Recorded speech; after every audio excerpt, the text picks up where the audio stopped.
pleased to welcome Helen Stanton this evening for the February Join Enough talk. Helen has worked in theological education and the training of clergy for most of her working life, and currently she's the Warden of Holland House, which is an ecumenical retreat centre in Worcestershire. So Helen will be speaking this evening on the theme of joy in a time of crisis, for the darkness and light are both alike to God. We'll certainly have an opportunity for questions at the end, but if there are points at which you feel an urgent need to convey your thoughts to the chat,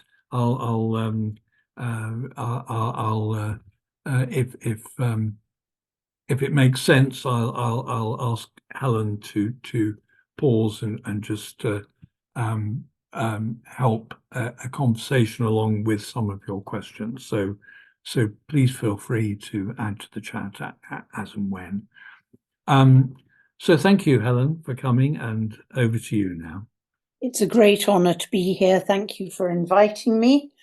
I also had the delight of realising that I'd met Barbara before when she and Edward came to something that I did in Bath and Wells Diocese a very long time ago. So that's been a delight to re-meet Barbara and remember that occasion.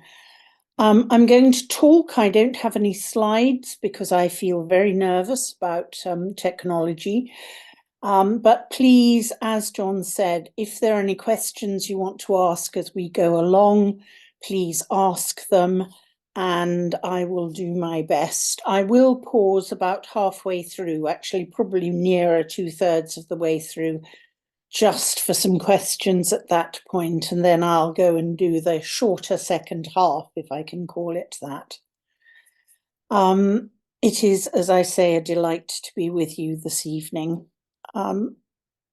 I've been obviously thinking about this talk for several months, and last week I was leading a quiet day on Ash Wednesday and this poem came to me, so I'm going to start by reading you.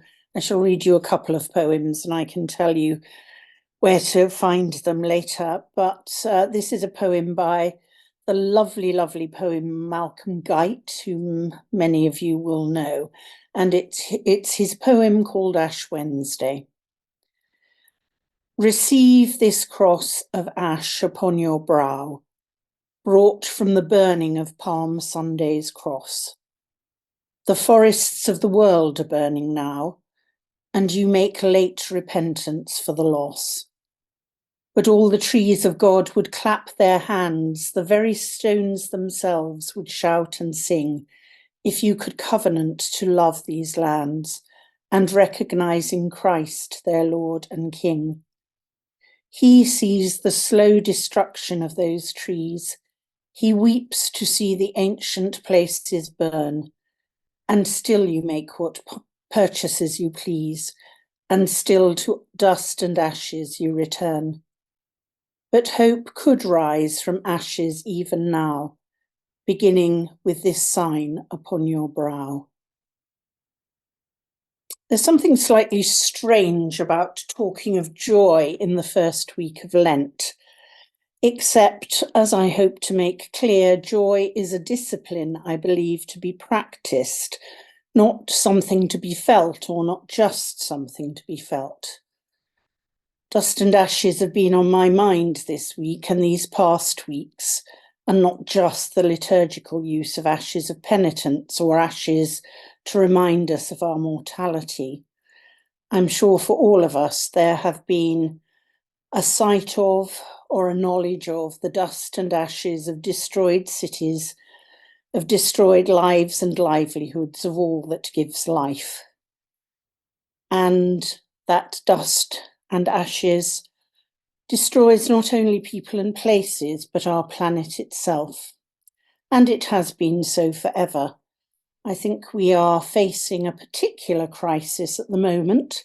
I'm very aware of that, as we have not had winter.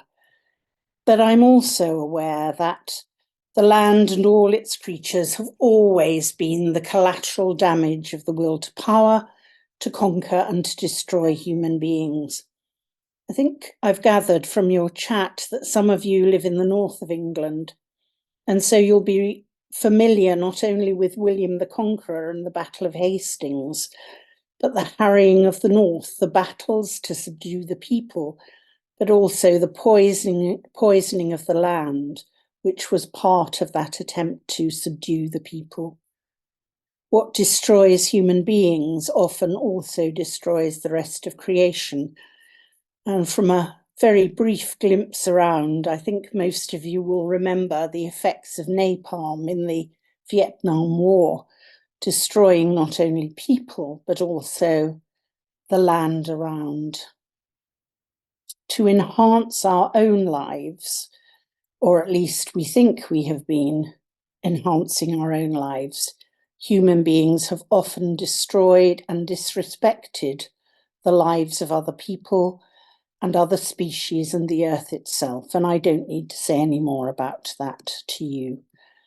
What I'm going to do this evening is talk in two parts, the first half being a bit longer than the second, but to talk about the way in which I think we have some good resourcing for living in these times, good resourcing that tells us that the darkness and the light are both alike to God. And so I'm going to begin again with a bit of a poem by that curmudgeonly Welsh poet R.S. Thomas.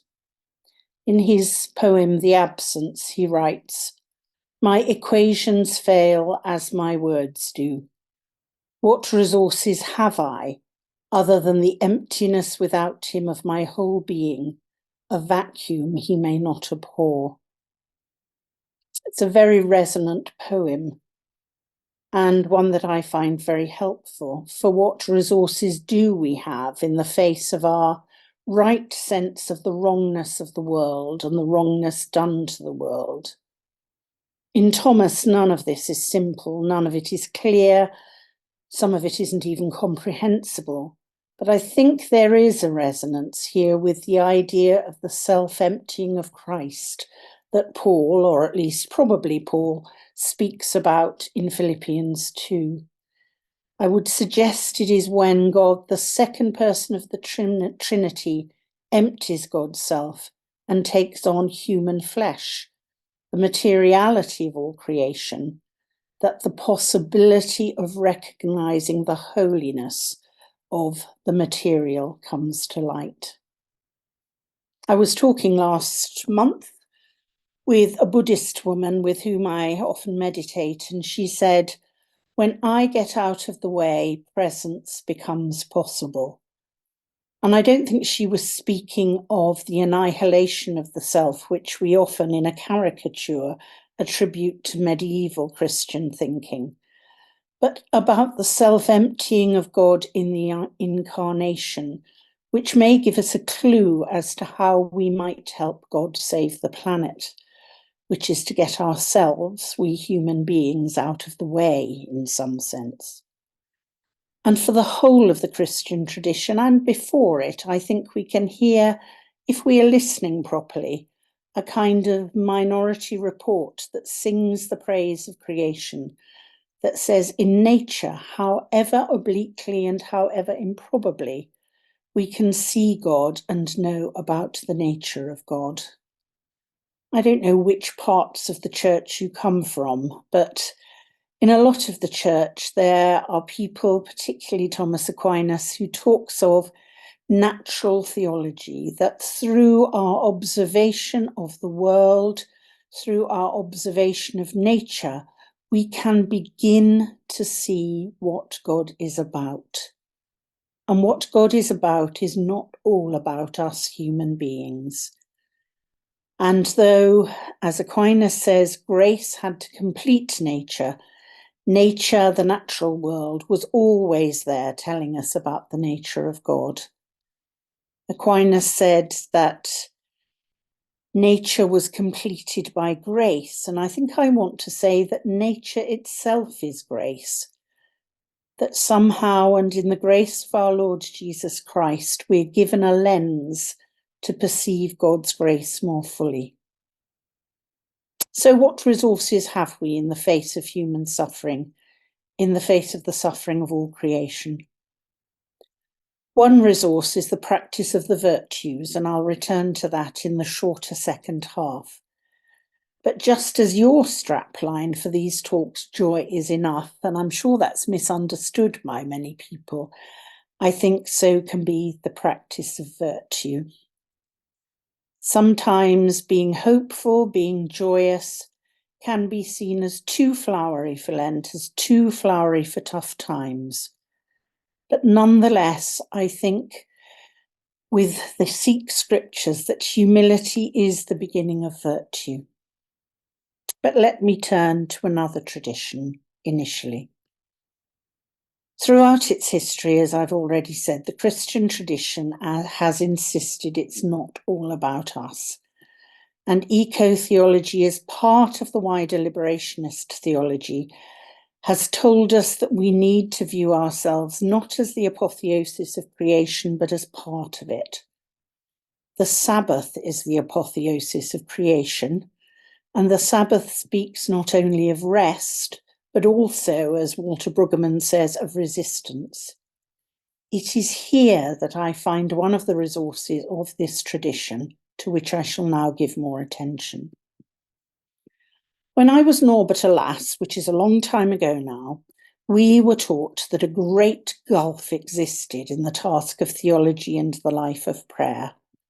We were told that on the one hand, there was what is called the cataphatic tradition, or the via positiva, and on the other hand, there was the apophatic tradition and the via negativa, and a great gulf existed between them. These are posh words for what I think is common to all of our understanding. In the cataphatic tradition, God is spoken of in extravagant language. Lots of metaphors are piled upon one another. And in the apophatic tradition, looking at God leads the believer to sink into silence, recognizing that, as Thomas put it, our equations fail as our words do. When I was Norbert a lass, extravagant language was seen as somehow less mature than falling into silence. In those days, silence was found to be more profound and meaningful than words, however rich and resonant. This was, of course, simply not true. Both traditions recognized the impossibility of speaking of God and simply approached the task in different ways. Both, in the end, ran out of words. And both, together, were practiced by many saints. St. Francis of Assisi is often seen as the archetypal cataphatic practitioner who took language to new heights of praise, but he also fell into silence in the face of the love of God, and he experienced what must be one of the most apophatic of experiences, the receiving of the stigmata as his response to God's love. He saw in the animals and in the rocks and in the rivers a revelation of God, and viewing those things led him to praise extravagantly and led him to be silent. So if apophatic prayer is not so much better than cataphatic prayer, how can the apophatic tradition be a key resource, which I believe it to be in this time of crisis? First of all, I want to say to you that I believe this idea of not knowing, of unknowing, reminds us to tell the truth. And the truth is that we don't know. We believe that the planet is deteriorating so much that we are in danger of destroying it, but we don't know what that means. As Malcolm Guite suggests, we are called to repent in dust and ashes. But at the same time, the climate change leaves us speechless, or at least it leaves me speechless. We have got to a stage where it is nearly too late, we believe. But how in the world where it is maybe too late can we continue to act? I think, first of all, there are small steps that we can take, and we can set our own practice vis-a-vis the creation to be as life-giving as possible, and we can avoid or reject as far as possible what is death-dealing. My sister, who usually lives with me, is challenging the people who are interviewing her for jobs at the moment by saying she doesn't need a car. They keep saying to her, all these lovely Anglican dioceses, that she needs a car and she can't drive, partly because one of her eyes is very damaged. But she is saying to them, why do I need a car? It's a very good question. It's a question that I can't answer practically living in the country as I do. And we can all lobby, demonstrate, pray that the hearts of our leaders will be changed. And I know that members of Green Christian have been demonstrating this week in a very helpful way. So we can speak out and we can call out bad practice. But in the end, we live in a state of not knowing quite what will happen, what we can do, whether any of our best intentions will be enough to make a difference.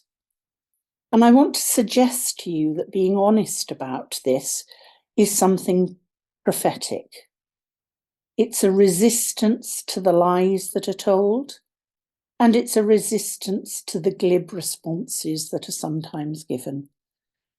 What the apophatic tradition tells us is that the darkness and the light are both alike to God. God speaks most profoundly, I would say, in the incarnation, but God also keeps silence. At crucial moments in his ministry, the Son of God is silent, not only going into the wilderness, withdrawing from the crowd, but at the baptism he receives the word of God. You are my beloved Son, in whom I am well pleased. We hear no response. He might, of course, have made one, but we hear no response in our tradition. He is silent when he writes on the ground in the story of the woman taken in adultery in John. He is silent, at least for most of the time, in some of the accounts of his trial before Pontius Pilate. Is he silent upon the cross? 7 last words are remembered. But I suspect the suffering of torture is accompanied less by words than by groans of pain and maybe incoherent ranting against injustice. Silence can be a place of acceptance and embrace, of offering, even of wisdom. It is a way of saying, here I am, God. Here is your world. I just don't know what to say. When I taught and lived at the Queen's Foundation in Birmingham before Compline in the evenings, during the time when a friend of mine and her daughter were suffering a great trauma, I would go to chapel and sit in the dark under the altar and keep silence. It seemed the only honest thing to do. Just as on Friday in Jerusalem, women gather in silence to offer the injustices and violence of that holy land to God. Nothing is said, they are just there. So admitting that we don't quite know, that we can't quite understand, but recognize still that God is in that place of darkness as much as in God's glorious light, is, I think, one of our resources when equations fail as our words do. And I think it's important for others too. Staying with the not knowing about the planet shares something of the idea of God's solidarity with God's suffering creation in Jesus Christ. In what we used to call the 2/3 world, and we now call the global south, there is a strong sense that in the incarnation, God is in solidarity with those who are poor and those who are suffering. And we might see equally that God in Jesus Christ is in solidarity with the suffering earth. The writer Sally MacFaig, whom I admire immensely, writes about nature being the new poor. If we are to orientate our lives towards helping those who are least valued in this world, among them we find the earth itself and its creatures and its plants and all that is in it. Thomas Traherne, who's a 17th century poet, speaks of God's dazzling darkness as if the darkness of God is indeed somehow light, that the uplifting presence of God shines as much in the darkness as in the light. Isaiah, second Isaiah in Isaiah 43, writes of the treasures of the darkness, hinting that there is something about the dark that enables us to know God. And in the darkness of despair, of boredom, of lack of agency, of plain nothingness, this kind of theology says God is present. And recognizing that presence is something which perhaps is not always joyous, but is something that enables us to carry on. God's presence isn't like a switch of a light. It's not all easy and bearable. God bears the cross, and we too must bear that which must be borne. The other resource I want to focus on more briefly this evening might be likened to the cataphatic tradition in some way, the world of speaking extravagantly and creatively, and I will talk about that in relation to the idea of virtue, but I'm going to pause now to see if anyone has any questions, anything I've said that doesn't make any sense, which is entirely possible. But if there are any questions at this point, I would be very happy to take them.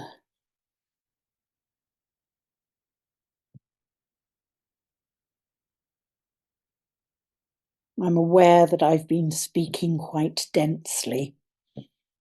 I hope in the best sense of the word. If you have any comments or thoughts, please just unmute and speak, or commit your thoughts to chat, and I'll articulate them for you.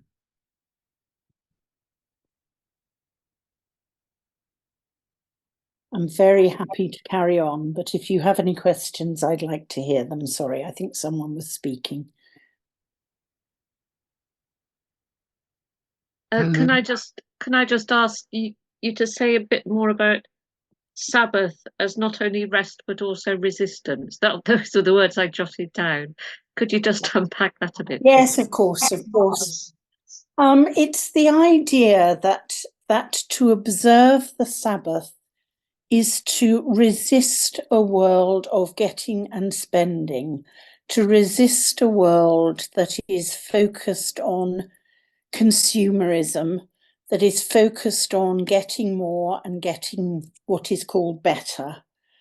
And Walter Brueggemann, who's an Old Testament scholar, American, from the Reformed tradition, writes about this in a tiny book called Sabbath as Resistance. And what he argues, and I have come to treasure, is the idea that in stopping, we are making a statement. We don't always have to do something that we would normally see as active, but in recognizing that the really important things in life may be things we can experience when we have stopped.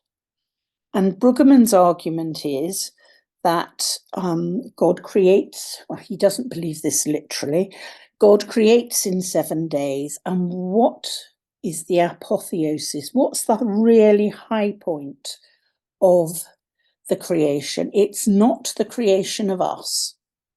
It's the creation of the Sabbath. And all of us are therefore called to regard the pausing, the recognition that we don't have to spend all our time scurrying about, making lots of money or doing lots of things, that is the thing that God enjoyed on the seventh day, and that is the thing that we are called to. Does that make sense, Julie? Thank you. Really, really good book. Very short.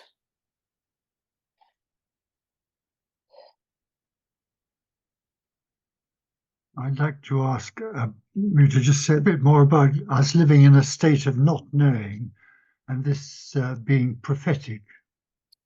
I think it's prophetic because it's a way of telling the truth, Martin. I think it's saying, it is telling the truth that we don't know. We try to come up with answers. Our politicians are pushed and pushed and pushed to coming up with answers. And as we know, some of the answers they come up with are, well, I don't know what they're about, but I suspect they're about the increase of their power and electability. But we live, I would argue, in a world where there's a lot we don't know about. The example that immediately comes to my mind isn't one that has to do with the earth. It's one that has to do with something that happened when I was a university chaplain. 7 of my students went skiing. There was an avalanche, 5 of them died. And I remember going to leading the memorial service, in fact, and being thanked at the end because I said, I don't know what this is about. And I think there is a lot that it is helpful for us to say, actually, we don't know. We do not know exactly what is going to happen to our earth. We have some pretty good hints from our scientists and others at what we are doing, but we don't know. We don't know totally. And I think to say we don't know is prophetic in the sense in which we are saying we don't understand this, but we believe that there is something of God in this. And I think this is a matter for, it doesn't feel like it, but I think it is a matter for rejoicing that we don't have to understand it all. And that the fact that we don't understand it all is telling the truth, which I think is what prophecy is about. I don't know if that helps or whether anybody else wants to say anything at this point about that. Can I talk about agency that you mentioned? It put me in touch with that wonderful book, because you also mentioned the cross, the Stature of Waiting by Vanston. Yes. And I thought to myself that there is something very important about being rendered capable of agency, and wondered if that was somewhere you'd like to take us. Well, why don't you say some more about it, Debbie? I don't know whether everyone will have heard of Bill Vanston, an amazing theologian and parish priest who argued that when Jesus becomes, in a way that Jesus becomes our saviour as his agency is taken away from him, that he is given over into the hands of the authorities, and in a way he has no more control. Do you want to say any more about that, Debbie? What struck you about I think it's beautiful. It's the you've pinned it down beautifully. It's how to apply it to myself and ourselves that it interests me, and the book still makes me weep when I go back to it. That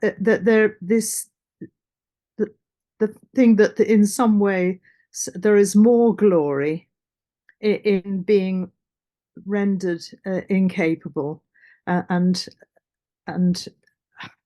Wesley talks about put me to doing, put me to suffering, let me be full, let me be empty, the whole kenotic thing. I think that maybe we're trying to do so much to save the planet, but maybe there is also a place for simply being silenced and rendered incapable, so that we can be part of God's saving of the planet. I'm not sure. I think we have to be both, but there is a tension there. I think that's really helpful, Debbie. And because I think however hard we try, and some of you try much harder than I do, I know, but however hard we try, it may be that we cannot achieve very much. But what we can achieve is to achieve a faithful witness to what is really important in life. That the planet is God's beloved, as much, if not more so, than I am and you are.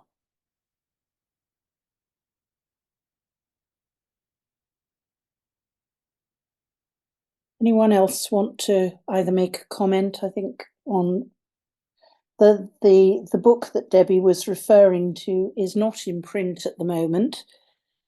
It is called The Stature of Waiting, and it's by W.H. Vanston. You can get it, if I may give an ad, at ABE Books for about £2. He's out of fashion at the moment, so you can get it very, very cheaply, and I would certainly recommend it, not least as we come towards Holy Week and Easter. There's a question in the chat, Helen, really thinking about some of the specifics of what God might be calling us to do. So there's a question: is God calling us right now to join the likes of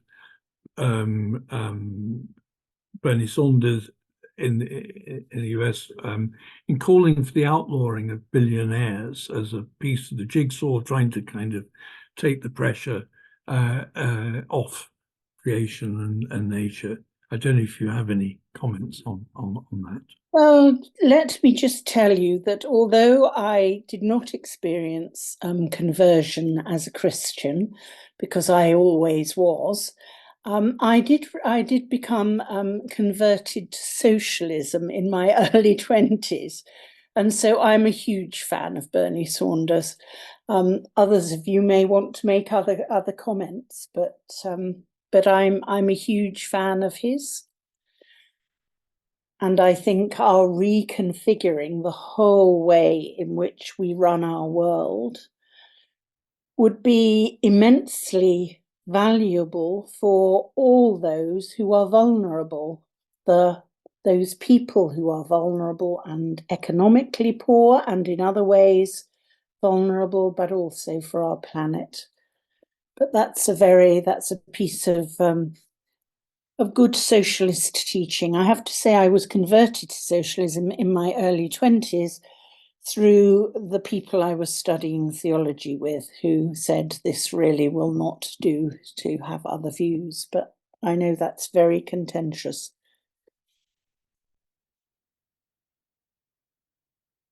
Thank you. Any other thoughts from the group here?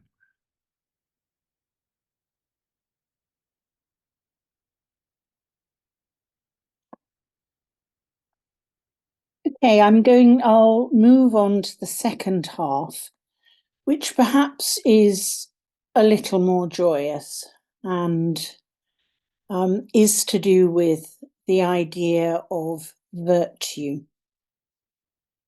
Virtue is a word that certainly in the 20th century, and I think even now, has quite a bad press. It conjures up something puritanical, life-denying, ascetic in a bad way.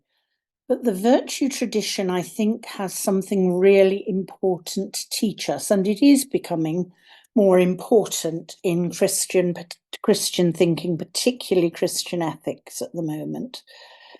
The virtue tradition, of course, goes back way before Christ to Aristotle and beyond, but the Christian tradition has embraced and highlighted this tradition and added to the other things that were seen as virtuous in an earlier age, what are called the three theological virtues, faith, hope, and love, as premier among the other virtues. And I think this is a rather cataphatic approach to things.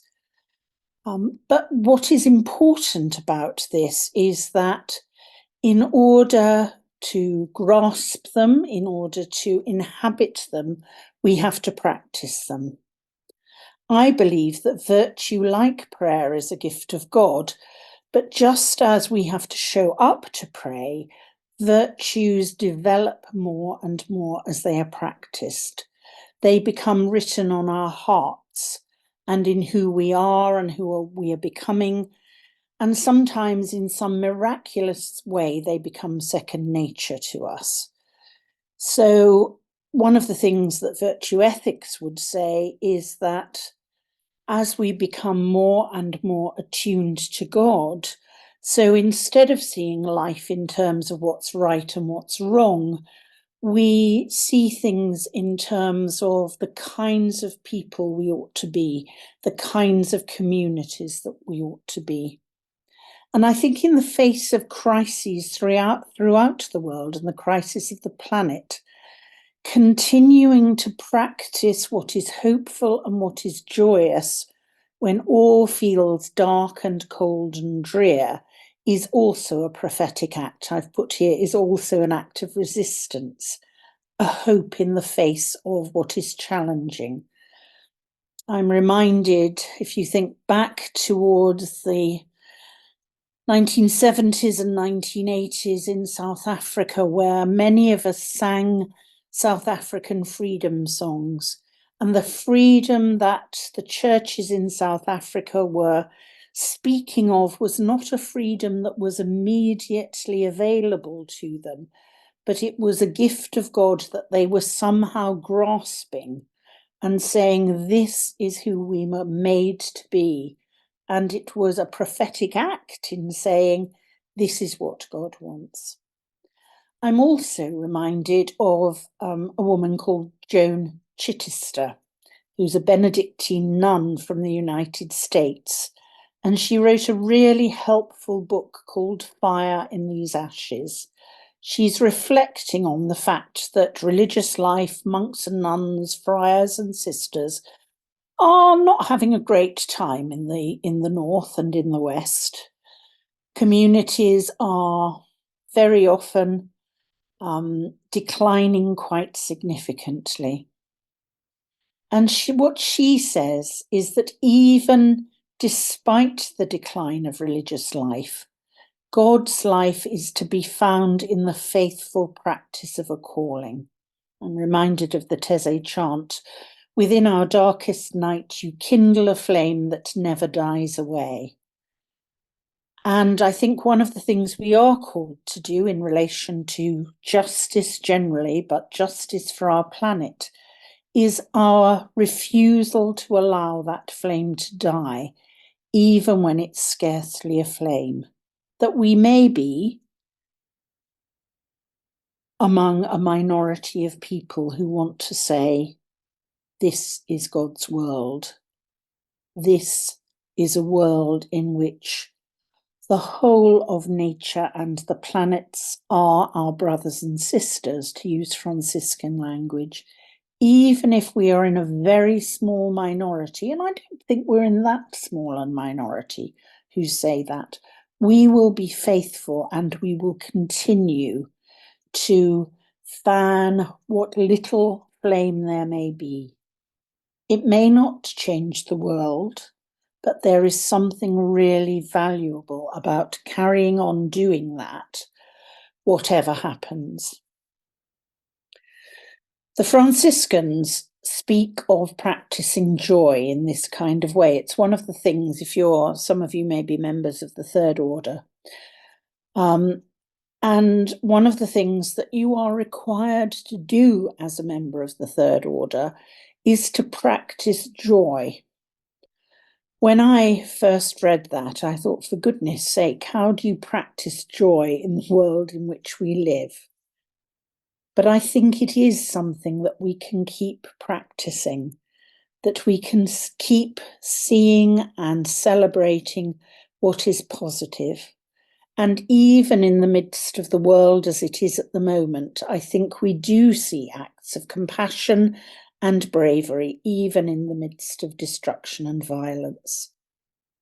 Telling the truth of not knowing what's going on is one side of a coin, but I think the other side of the coin is telling the truth of God's loving action in this world. And it's part of the prophecy that we're called to, which says we don't have to keep silent all the time. There are things that we can celebrate. What resource have I? And I think what's important is to distinguish between an unrealistic and simplistic optimism and what we call hope and joy. It was something I learned when I was working in El Salvador during the Civil War. This was not a place of hope. I'm saying the wrong thing.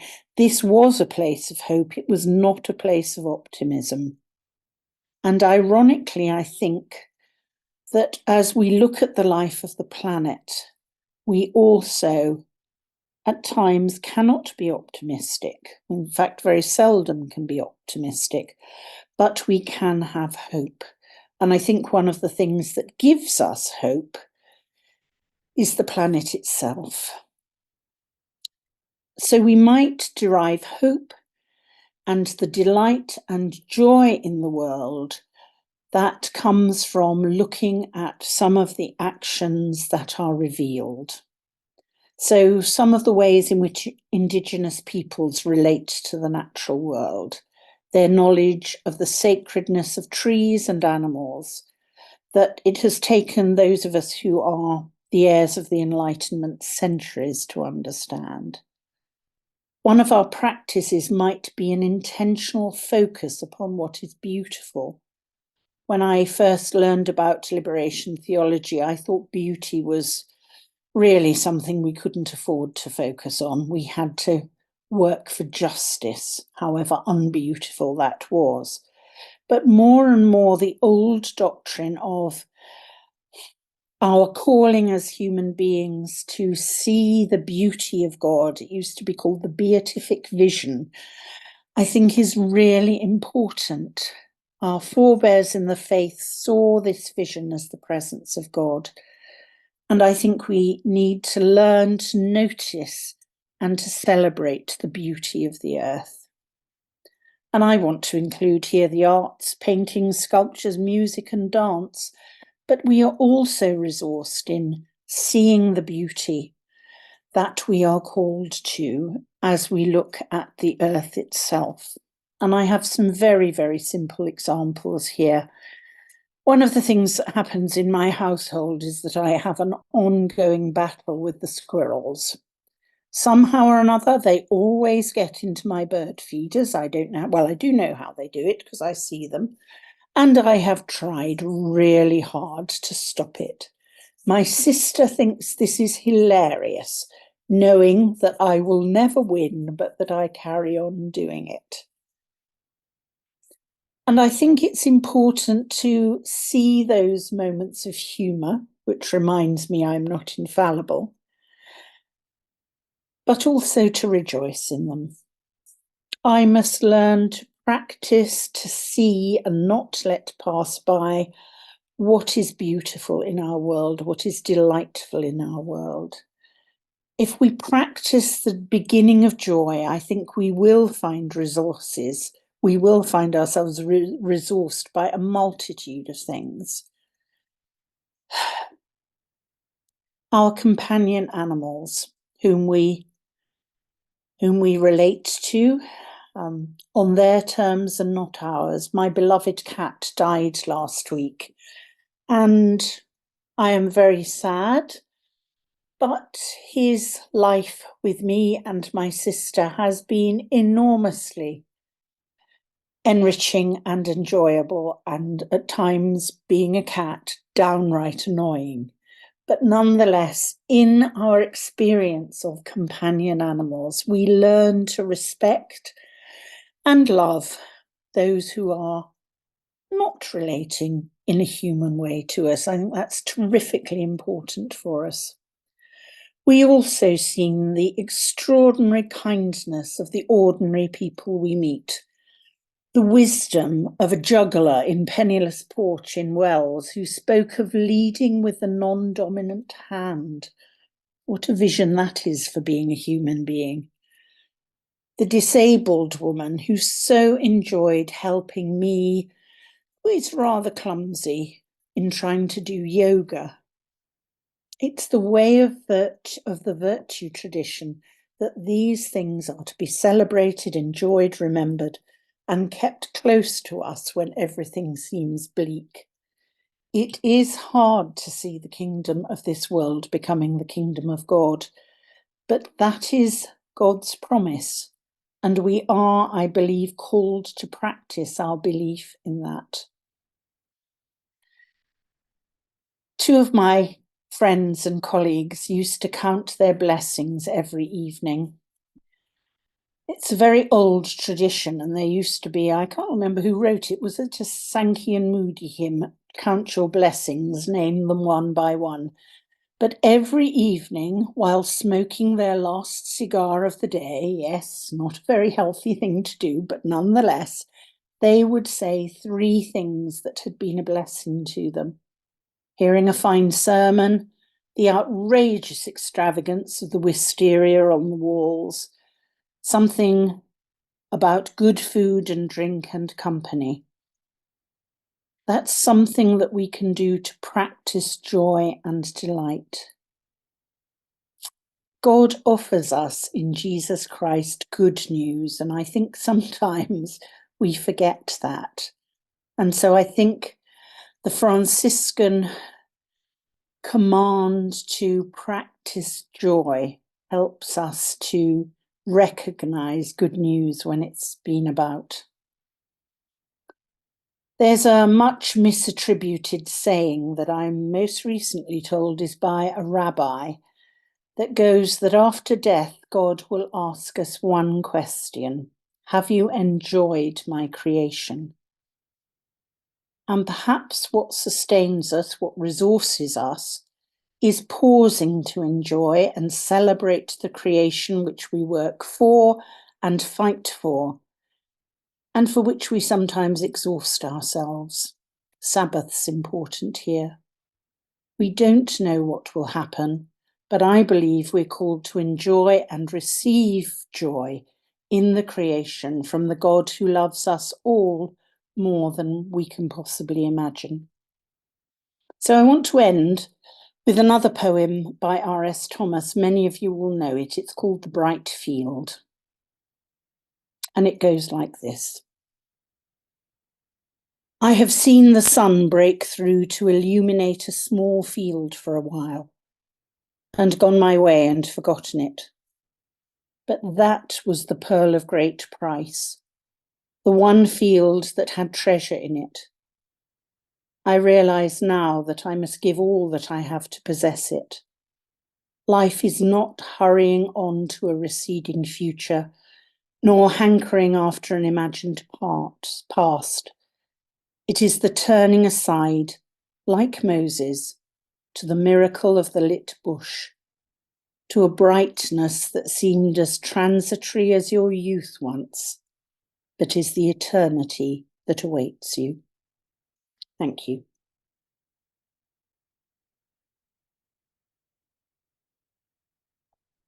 Thank you, Helen. And thank you for sharing all those thoughts with us this evening. Does anyone have any immediate thoughts that they'd like to share with the group or questions to to ask Helen.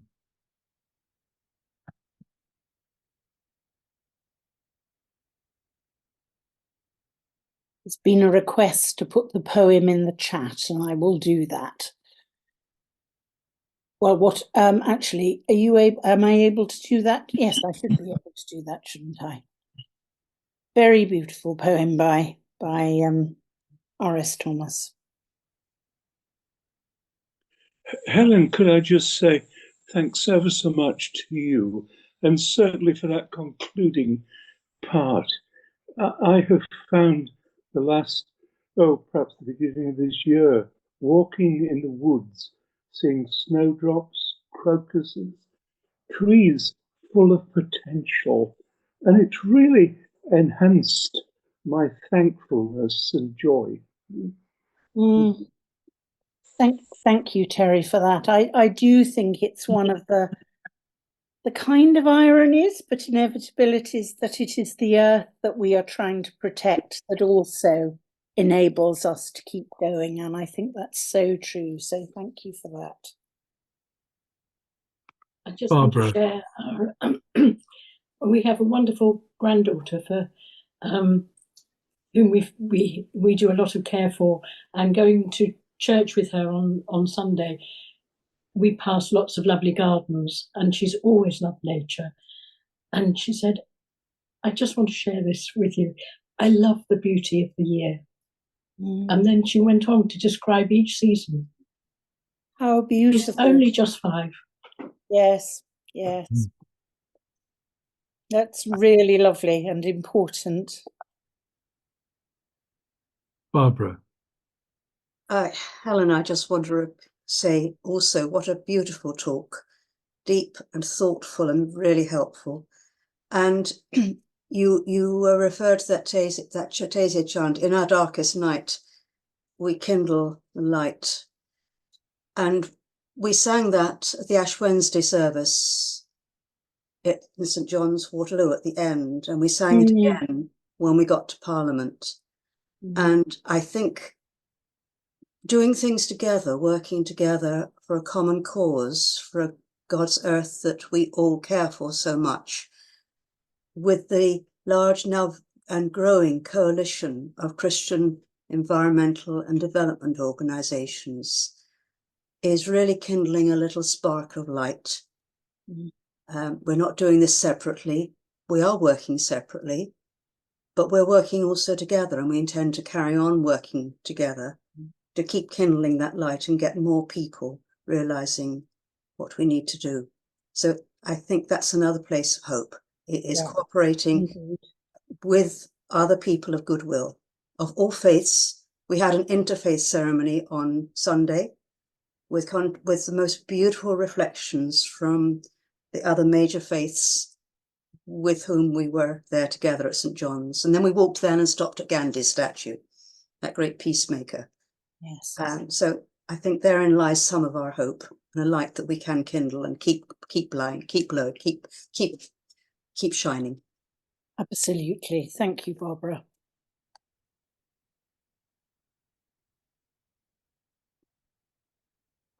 Any other thoughts or expressions that people would like to share? Yeah, Peter. Well, thank you, Helen, very much for coming along and talking to us tonight. I've greatly enjoyed what you have to say.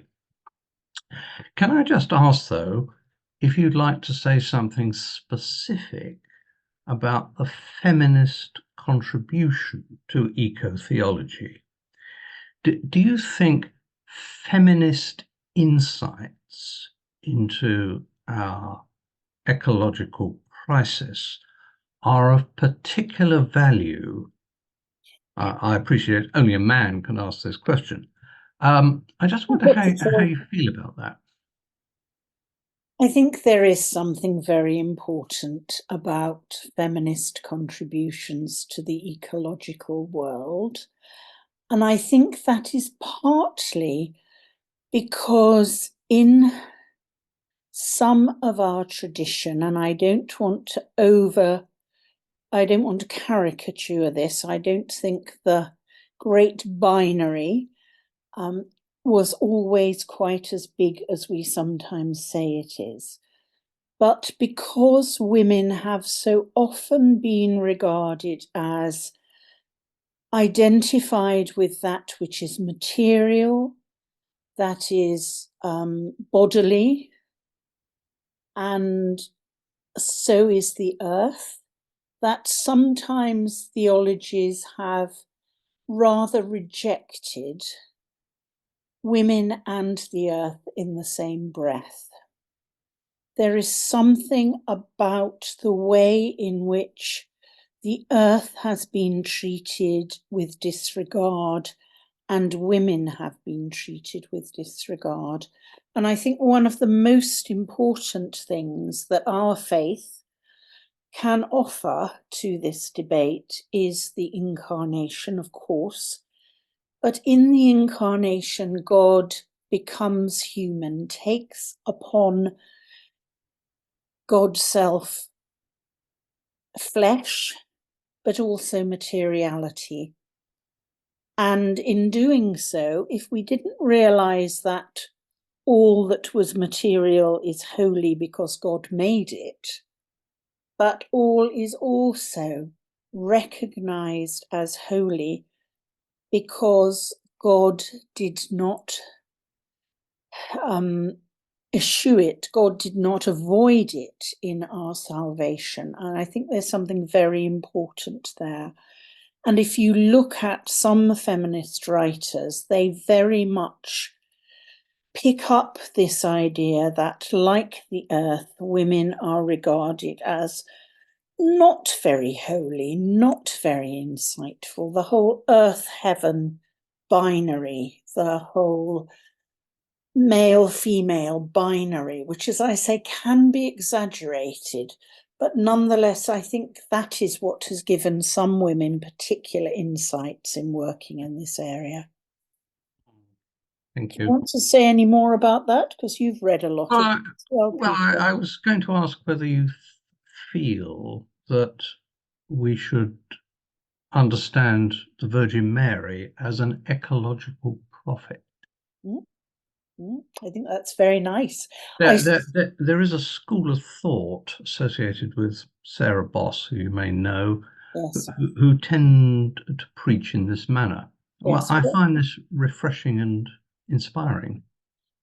Sarah Boss was my external examiner when I did my MPhil about the Blessed Virgin Mary. And I think one of the lovely things about that is reclaiming the Mary who declares the Magnificat. Yes, yes. Mary as a prophet rather than Mary meek and mild. And I think that has enabled women to reinterpret Mary, but also recognizing the calling of all Christians to be those who speak the truth. So I think there's yes, Sarah has done a lot of work there, but someone like Rosemary Radcliffe Ruther a long time ago in the 60s was saying similar things. There's a big tradition that is claiming not only Mary but all women as part of this movement. Thank you. Colin. Yes, thank you very much. A rather different question, which perhaps reflects my own personal motivation and situation. But first of all, thank you very much. A wonderful talk. I think I'm going to be looking for the recording and reviewing it just because there's so much there. I haven't digested the half of it. But I live in Sheffield, which is a big city. Wonderful city. I've lived there too. Indeed, and it has the reputation or the merit, as it were, of being the city at least in England that has the most trees per head of population. But in our own country, the vast majority of people live in cities, and in the world, billions of us, billions of people live in some cases in mega cities. These are composed of human constructions, the built environment, concrete, tarmac, steel, glass, physical things that are not natural, and they are in some ways quite often almost perverted uses of the resources of creation in a certain sense. And I wondered if you could say something about the missionary impulse of the gospel, and the whole gospel, in the sense that you've expressed it to us, as regards the fact that the vast majority of God's human creatures live in these appalling environments that are so unnatural in the sense of relating to the original nature and creation. Two things. The first is that we are discovering more and more via psychology and psychiatry that green spaces are really important to us, and they are important to our well-being, even when there's not much of them around. There's a movement in Japan, and I can't remember what it's called, but there is a movement in Japan about walking, about people who are in cities, and Japan is very, very city-based, about being able to walk in what green spaces there are. Greening is clearly really, really important for human beings' well-being. So I think I want to say that first, and I think we need to develop ways in which there can be more access to green spaces. I don't know how many of you saw Richard Attenborough's Planet Earth 2, which I have seen many times, but in the last programme of that, thank you, Colin. In the last episode of that, there was a vision of something that was happening in Singapore, where they were growing green things vertically because there wasn't enough space to do that horizontally. So I think that is important. I think from a missionary point of view, it is so important for us to always remember that God's love, which is unbounded and eternal and more than we can possibly imagine, is for everyone, everywhere. And I've already referred to the way in which some liberation theologians talk about Jesus being alongside those who suffer. And I think we need to recognize and promote the idea of recognizing God's love in all places. But I do think that what is green and what is beautiful is a gift of God, and we need to try and make that more available to people. It's one of the things that I entirely understand why we need to build more houses. But I sometimes think, as I drive through rural Oxfordshire, where I used to live with some Franciscans, more and more houses and less access to what is green. And I think green is an important part of who we are as human beings and how we can become flourishing human beings. What do you think, Colin? Living in that lovely, lovely city. I used to walk from my home out to Hathersage on a regular basis, 12 miles, all of it through parks and into the countryside. Well, exactly. I probably live very near where you did. I live in Broom Hill, if you know Yes, Sheffield. so did I. Lived in Broom Hill. I actually have a private arboretum owned alongside 99 other properties in the little development where I happen to be, with all sorts of weird and wonderful trees in my backyard. So I can go and hug a tree within 30 seconds out of my front door. And yes, I mean, I think that when I look elsewhere in the UK, and especially when we look elsewhere overseas, this is a serious a serious issue. Singapore clearly has got very rich one way or another. Let's not go into all how they did that, but they are very rich, so they can in many ways do these things. Other places can't. The mega cities of Africa and South America and so on. Inequality is very great in these places. I suppose I feel that on the one hand we need to bring these things to people, but perhaps one of the things we need to do is to seek to give people their own agency. Mm. I must say I'm not very involved in that. I talk about it. I'm not doing very much yet, but I'm seeking a way to in as much as I can. I think there's been a recent encouragement of people with not much space to grow house plants, and I know that may feel rather inadequate in comparison with having a lot of green space. But there's something even there, I think, that can be very blessed. And now my beloved cat has died, I don't have to take them away because he liked to eat them.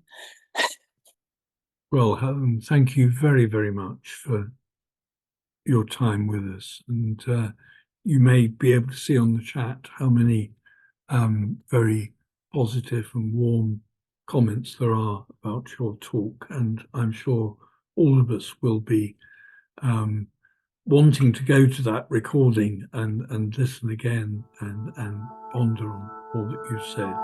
So thank you very much.